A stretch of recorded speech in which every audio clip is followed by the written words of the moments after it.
তুমি বাহিরে গেলা, সেখানে তুমি 2 থেকে 3 বছর স্টে করলা, লেখাপড়া করলা, কিন্তু তুমি গ্রাজুয়েশন কমপ্লিট করে আর ফিরতে পারলা না। তোমার লাইফ থেকে গ্রাজুয়েশনও গেল, তোমার সময়ও গেল, টাকাও গেল।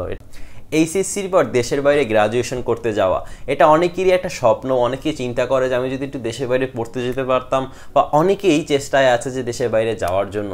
কিন্তু এইচএসসির পর দেশের বাইরে যাওয়াটা কতটা সঠিক সিদ্ধান্ত, অথবা কাদের জন্য সঠিক অথবা কাদের জন্য একদম ভুল, এই ভিডিওটাতে আমরা সেই বিষয়গুলো ক্লিয়ার করে দিব। যদি তোমার মনে হয় যে আমি দেশের বাইরে লেখাপড়া করতে গেলেই আমার লাইফটা চেঞ্জ হয়ে যাবে, আমার লাইফে একটা টার্নিং পয়েন্ট চলে আসবে, তাহলে সত্যিই তুমি একটা বোকার স্বর্গে বসবাস করছো। তোমাকে স্বর্গ থেকে বের হয়ে আসতে হবে এবং বাস্তবতার সাথে সম্মুখীন হতে হবে।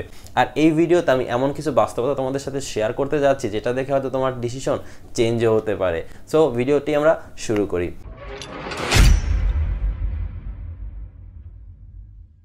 ফার্স্ট অফ অল, আমাদের দুই ক্যাটাগরির স্টুডেন্ট থাকে, যারা খুবই ভালো স্টুডেন্ট এবং যারা খুবই খারাপ স্টুডেন্ট। কিন্তু এদের মাঝখানে যারা মোটামুটি ভালো, তারাই কিন্তু জীবনে একটা সমস্যার সম্মুখীন হয়ে থাকে। কারণ যারা খুব ভালো স্টুডেন্ট, তারা তাদের লেখাপড়াটাকে কন্টিনিউ করতে করতে, ধরো পাবলিক ইউনিভার্সিটি, পাবলিক ক্যাম্পাসগুলো থেকে তারা কেরিয়ার বিল্ড আপ করতেছে। যারা খুব খারাপ স্টুডেন্ট, তারা হয়তো এইচএসসি পরে অনেকই ডিসিশন নিয়ে ফেলেছে যে না, আমার পক্ষে এই দৌড়ঝাঁপ সম্ভব না, তার ন্যাশনালে ভর্তি হয়ে কোনো স্কিল ডেভেলপমেন্টে চলে গেছে। কিন্তু যারা মিডলে আছে, যে আমি হয়তো পারি, আমার দ্বারা হয়তো সম্ভব, কিন্তু আমি কষ্ট করতে লেখাপড়া করতে পারতেছি না, হয়তো ভালো ছাত্রও না, খারাপ ছাত্রও না, তাদের জন্য হয় কি, বাইরে লেখাপড়া করতে যাওয়াটা একটা ইচ্ছা হয়ে দাঁড়ায় যে আমি দেশের বাইরে চলে যাই। দেশের বাইরে গেলে আমি লেখাপড়াও করতে পারবো, আর্নিংও করতে পারবো, সেই একটা ভাবসাব তৈরি হবে। কিন্তু এই ডিসিশনটা তখন একটা ভুল সিদ্ধান্ত হয়ে দাঁড়াতে পারে। কারণ দেশের বাইরে যাওয়া মানে একটা ব্যয়বহুল ব্যাপার স্যাপার। এখন তোমার ফ্যামিলি যদি সেটা ইফোর্ড করতে না পারে, ধরো একটা সিচুয়েশন তোমাকে দিলাম, তুমি একটা মধ্যবিত্ত মিডল ক্লাস ফ্যামিলির একটা ছাত্র বা ছেলে, তুমি এখন লেখাপড়া বাংলাদেশে চিন্তা করতেছো কি, যে আমি যদি বাংলাদেশের পাবলিকে চান্স না পাই, আমাকে প্রাইভেটে পড়তে হবে, এবং প্রাইভেটে পড়তে একটা ভালো খরচ আছে। আমি যদি এই খরচটা দিয়ে বাইরে শিফট করি, দেশের বাইরে লেখাপড়া করি, তাহলে আমার হয়তো কেরিয়ারটা অনেক তাড়াতাড়ি বিল্ড আপ হয়ে যেতে পারে, আমার সার্টিফিকেটটা অনেক ভ্যালুয়েবল হতে পারে। তারপরে আমি একটা ওখানে পার্ট টাইম কেরিয়ার অথবা আমার পার্ট টাইম জব, যে কোনো একভাবে আমি এস্টাবলিশড হতে পারবো। এই চিন্তা ভাবনা করে তুমি বিভিন্ন এজেন্সিতে অথবা বিভিন্ন বড় ভাইয়ের সাথে কন্ট্যাক্ট করতেছো, অথবা কোনো বড় ভাই তোমাকে এটা বোঝাচ্ছে যে আসো, আমি তোমাকে আমার এই দেশে নিয়ে আসছি। ধরো কেউ চায়নাতে আছে, সে তোমাকে চায়নাতে ডাকছে, কেউ কানাডাতে আছে, সে তোমাকে কানাডাতে যেতে বলতেছে। কিন্তু সবার জন্য সবার লাইফ একরকম হয় না।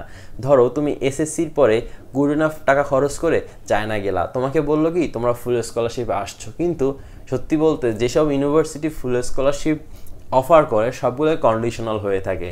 তোমাকে সেখানে গিয়ে তোমাকে যা বলা হবে, কিন্তু তুমি যাই দেখবে সব কিছুই চেঞ্জ। সেখানে তোমাকে যে স্কলারশিপটা দেওয়া হচ্ছে, সেটার মধ্যে অনেক ফাঁক ফোকর রয়ে গেছে, যে সেই স্কলারশিপ দিয়ে 4 বছর লেখাপড়া করা কোয়াইট ইম্পসিবল। ফর এক্সাম্পল, চায়নাতে তোমাকে ফুল স্কলারশিপ অফার করবে। তোমার যদি এসএসসিতে ভালো একটা রেজাল্ট থাকে, আইএলস ছাড়াই একেবারে ইজিলি তুমি একটা ভালো ইউনিভার্সিটিতে স্কলারশিপের জন্য অ্যাপ্লাই করে স্কলারশিপ পেতে পারো, অথবা বিভিন্ন এজেন্সির সাথে কন্ট্যাক্টে তুমি স্কলারশিপটি পেতে পারো। কিন্তু একটা জিনিস মাথায় রাখবা, কোনো সরকারি কখনো টাকা পানিতে ফেলায় না। তোমার যদি মনে হয় যে স্কলারশিপটা এত সহজভাবে পেয়ে গেছি, তার মানে বুঝতে হবে স্কলারশিপটা কন্টিনিউ করতে ততটাই কঠিন হবে তোমার জন্য।